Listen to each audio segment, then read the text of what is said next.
Hola amigos, esta noche empezamos con uno de esos temas que me encanta contarles. Curioso, un poco absurdo y perfecto para acompañarlos mientras intentan dormir, relajarse o simplemente escapar tantito del presente. Antes de que se pongan cómodos, si les gusta lo que hago en este canal, no olviden dejar su like, suscribirse y contarme en los comentarios desde dónde me están viendo y qué hora es allá. Siempre es divertido ver desde qué rincón del planeta hay gente desvelada. Ahora sí, bajen la luz, pónganse cómodos, una cobijita, un té, tal vez un ventilador de fondo y déjenme llevarlos con calma por este pedacito raro y fascinante de la historia. Imaginen esto, están en una calle de la antigua Roma. El sol se ha ocultado y todo huele a piedra caliente, incienso barato y vino derramado. Se escucha a lo lejos el ruido de los gladiadores recogiendo sus cosas, algún burro terco que no quiere volver a casa, y las conversaciones en voz baja de quienes prefieren no ser vistos. La ciudad está inquieta, algo flota en el ambiente, no es humo, aunque podría serlo mañana. En el Palacio Imperial en lo alto del Palatino, alguien duerme, o finge dormir, y ese alguien tiene el poder absoluto sobre la vida de miles o millones, y lo ha demostrado una, otra y otra vez. No con leyes ni discursos, sino con sangre, porque esta noche no vamos a hablar de emperadores sabios, ni constructores, ni amantes del arte. Esta noche vamos a conocer a los que convirtieron el poder en cuchillo, a los que hicieron del miedo una forma de gobierno, a los que llenaron el Tíber de cadáveres y el Coliseo de vísceras, a los emperadores más sangrientos de Roma. ¿Quién mató por venganza? ¿Quién por placer? ¿Y quién por simple costumbre? ¿Y por qué, a pesar de todo, seguían siendo adorados como dioses? Les advierto algo. No vamos a recrearnos en detalles espeluznantes. No hace falta. El horror, cuando es cotidiano, se vuelve paisaje. ¿Y Roma? Roma tenía paisajes muy intensos. Acompáñenme, en voz baja, a recorrer los pasillos oscuros del poder absoluto. Esta es la historia de 5 hombres que creyeron que la sangre los hacía eternos. Y por alguna razón, casi lo lograron. Cuentan que cuando Calígula se convirtió en emperador, todo Roma celebró como si hubiera llegado el fin de una pesadilla, después de años bajo el gélido mandato de Tiberio, un hombre que prefería la tortura meticulosa al espectáculo público. La llegada del joven Gayo Julio César Germánico, apodado Calígula por las botitas militares que usaba de niño, parecía prometer una nueva era de luz. Guapo, carismático, de linaje noble y sonrisa encantadora. ¿Qué podía salir mal? Todo, absolutamente todo. Porque lo que comenzó como una esperanza pronto se convirtió en pesadilla. A los pocos meses, Calígula cambió. Algunos dicen que fue por una enfermedad cerebral, otros que simplemente dejó de fingir. Pero lo cierto es que el joven emperador dejó caer la máscara. Y debajo había un dios, o eso decía él. Calígula no solo se proclamó divino, exigía que se lo adorara como tal. Caminaba por el palacio con túnicas doradas, hablaba en tercera persona y ordenó que se le construyeran templos mientras aún estaba vivo, lo cual, si lo piensas, es una forma bastante agresiva de decir, yo no tengo amigos. Pero lo más grave no era su ego desbordado, sino su relación con la violencia. Calígula no era solo cruel, era creativo. Disfrutaba inventando formas de castigo y muerte como quien organiza una cena temática. Mandaba ejecutar a senadores, luego hacía desfilar a sus hijos ante él como si nada hubiera pasado. Invitaba a caballeros a banquetes y luego, a la mitad del postre, ordenaba su ejecución. Sin razón, solo porque sí. Y si alguien le pedía clemencia, respondía con su frase favorita: recuerda que tengo poder para matar a cualquiera en cualquier momento. No era una amenaza, era un recordatorio. Calígula no solo mataba, jugaba con la muerte como un niño con plastilina. Cuentan que una vez Durante los juegos en el Coliseo, se aburrió de ver morir a los gladiadores profesionales y ordenó lanzar al público al ruedo, solo por diversión. Imaginen estar en la grada, comiéndote un pan con queso rancio, y de pronto te dicen que eres parte del espectáculo. El horror cotidiano de Roma no siempre venía con advertencia. Su sadismo llegó a tal punto que incluso los que lo rodeaban, militares, sirvientes, consejeros, empezaron a sentirse inseguros, y eso, en una Roma acostumbrada al miedo, era decir bastante. Finalmente, en el año 41 d.C., un grupo de oficiales hartos de vivir al borde de la navaja decidió actuar. Lo apuñalaron en un pasillo del palacio, mientras Calígula probablemente pensaba en su próximo capricho divino. Murió como había vivido, rodeado de cuchillos, sin entender por qué todos lo odiaban si él solo estaba divirtiéndose. Y así terminó el emperador niño. El que confundió el poder con un juego, el imperio con su teatro personal y la muerte con entretenimiento, el primero de nuestra lista. Y ni siquiera el peor.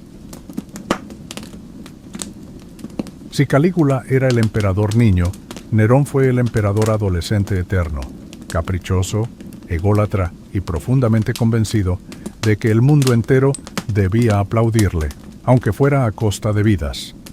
Muchas vidas. Y de algunos monumentos.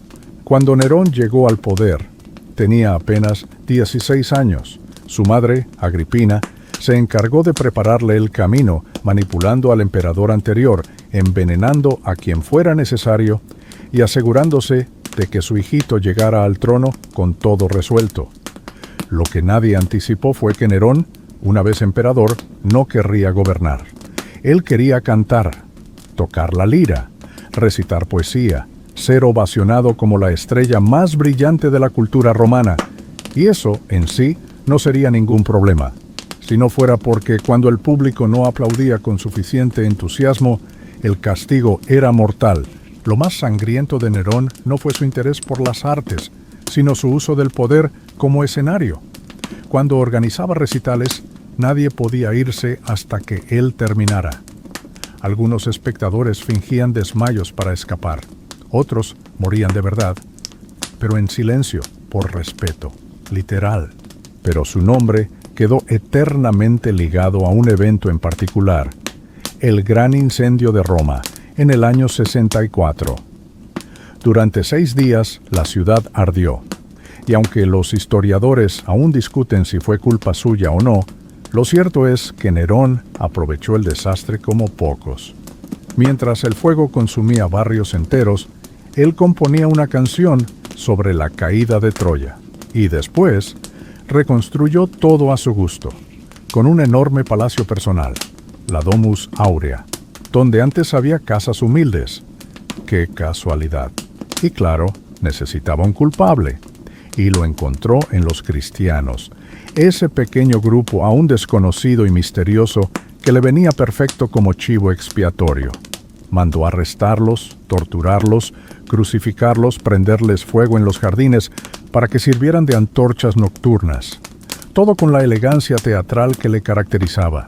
Pero la sangre no se quedó ahí. Nerón también se encargó de su propia familia.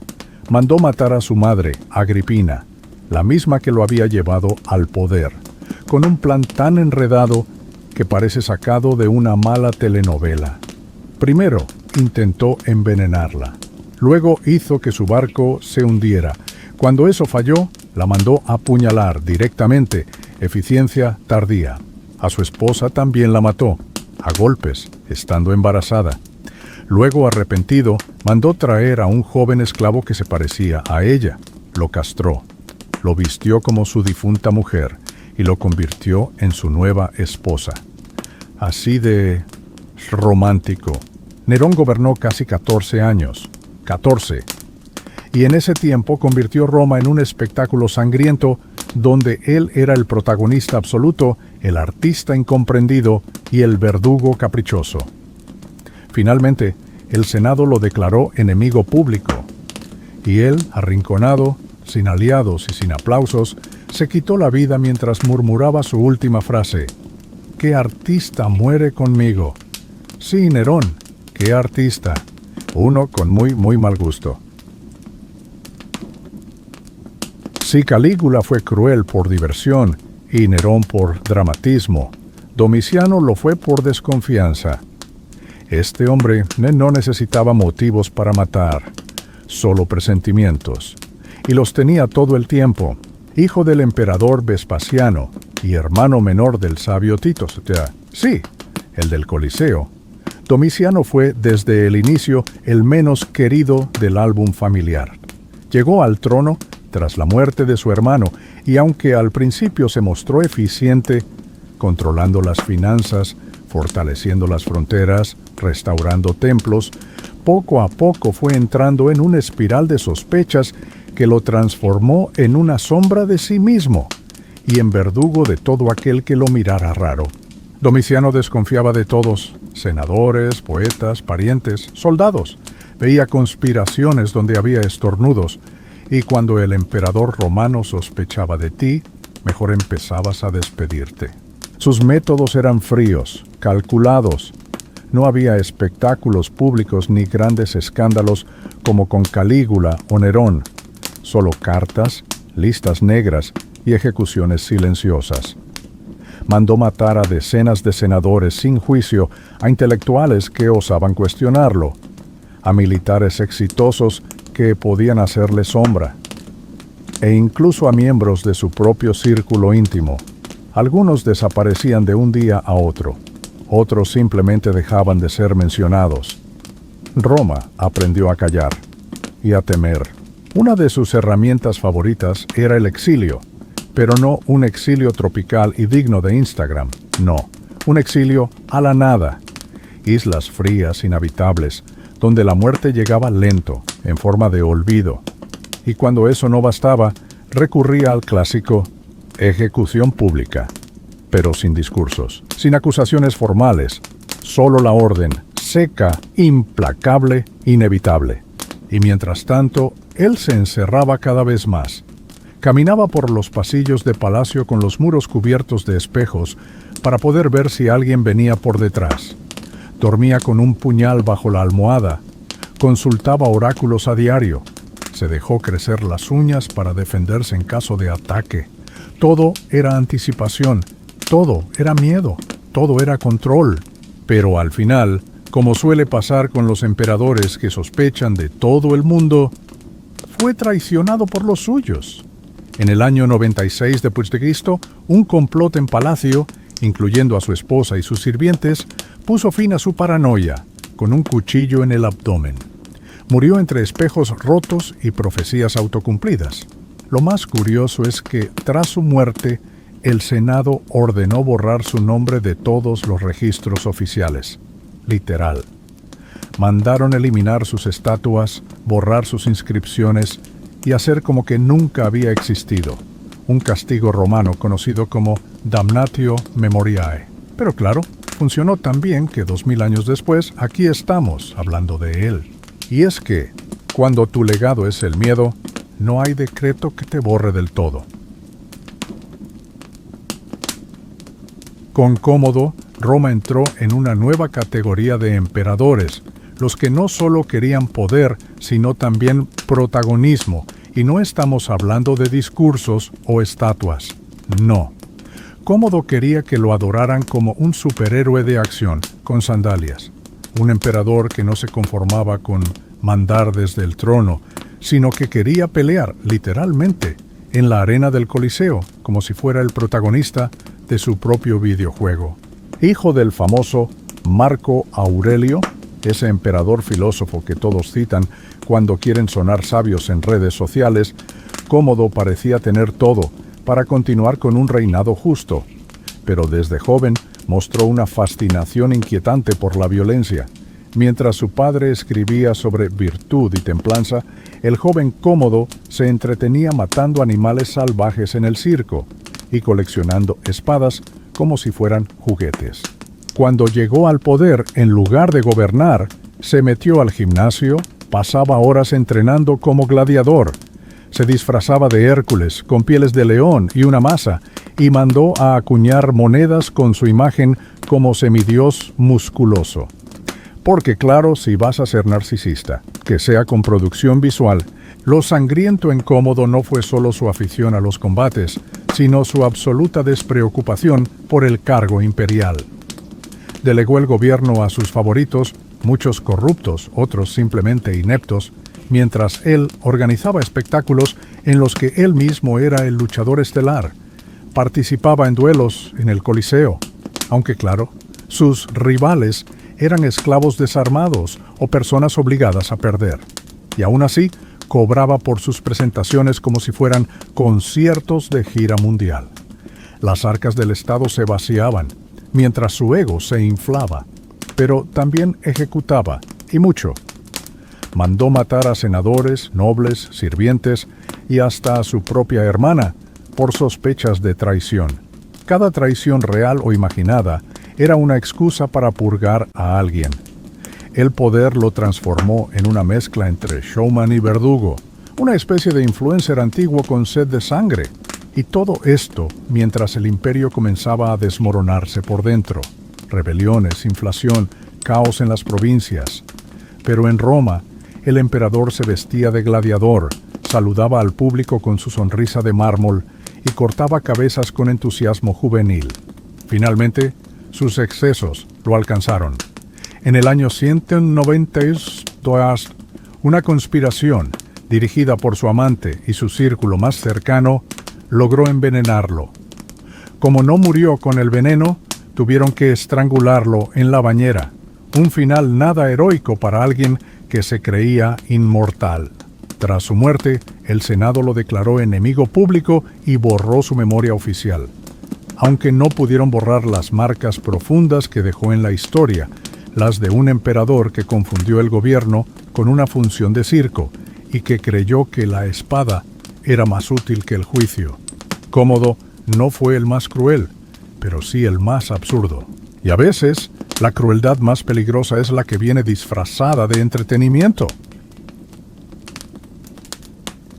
Si alguna vez pasean por Roma y visitan las termas de Caracalla, esas ruinas colosales, majestuosas, que aún hoy parecen susurrar ecos del pasado, tal vez les cueste imaginar que su creador fue uno de los emperadores más sanguinarios que pisaron el trono. Porque sí, Caracalla sabía construir cosas grandes, pero también sabía destruirlas. Y rápido. Su nombre real era Marco Aurelio Antonino, pero todos lo llamaban Caracalla por el abrigo largo de origen galo que solía usar. Era como si a un presidente le dijéramos el de la chamarra. Nada imponente, pero pegajoso. Hijo del emperador Septimio Severo, Caracalla no tardó en mostrar su lado más, intenso. Compartía el trono con su hermano Geta, pero la idea de gobernar juntos le parecía insoportable. Así que, apenas pudo, lo mandó asesinar. En pleno palacio, en brazos de su madre. La escena fue tan brutal que hasta los cronistas romanos, acostumbrados al derramamiento de sangre, levantaron la ceja. Después de eliminar a su hermano, Caracalla ordenó una purga total.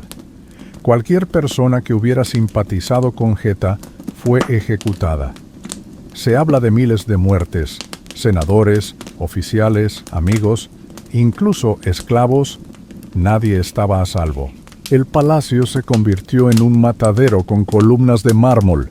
Roma entera olía a miedo. Y no paró ahí. Caracalla tenía el carácter de una tormenta, impaciente, iracundo, vengativo. Gobernaba con un complejo de inferioridad permanente, intentando demostrar que él era el verdadero heredero del espíritu de Alejandro Magno. Para eso necesitaba guerras, campañas, sangre. En Egipto, cuando unos ciudadanos se burlaron de él durante una visita, mandó ejecutar a miles, literalmente, en respuesta a chismes, porque en Roma antigua hacer un meme verbal podía costarte la cabeza, o la ciudad entera. En cuanto a las provincias, su política era simple: si se portaban bien, bien; si no, destrucción ejemplar. Reprimió rebeliones con brutalidad, ordenó matanzas preventivas y arrasó ciudades por puro capricho. Su estrategia diplomática podía resumirse en: ¿qué parte de Soy el Emperador no entendiste? Y mientras tanto, claro, construía sus termas, esas mismas ruinas que hoy se ven tan elegantes bajo el sol romano, monumentos a su megalomanía, enormes, ostentosas, diseñadas para que la gente recordara su nombre cada vez que se quitara la ropa para entrar al vapor, porque sí, Caracalla quería ser temido, pero también recordado, con mármol y con cadáveres. Murió asesinado como tantos otros durante una campaña militar. Un oficial, cansado de su maltrato, lo apuñaló mientras hacía una pausa para orinar en el campo, un final anticlimático, casi vulgar, para alguien que se veía a sí mismo como el nuevo Alejandro, y quizás, por eso mismo, tan apropiado, porque Caracalla fue eso, el emperador que no toleraba las medias tintas, o lo adorabas o no durabas, y aún así dejó un legado inmenso, brutal y contradictorio. Un hombre que quería parecerse a los grandes conquistadores de la historia, pero terminó pareciéndose más a una advertencia. Así que aquí estamos, después de haber caminado en silencio por los corredores oscuros de palacio, entre túnicas manchadas, pasillos de mármol y ecos de gritos contenidos. 5 emperadores, 5 formas distintas de hacer del poder una tragedia, o una comedia negra según cómo se mire. Uno jugaba con la muerte como si fuera parte del menú del día. Otro quemaba ciudades mientras tarareaba una ópera que solo él entendía. Uno más convirtió la sospecha en sentencia.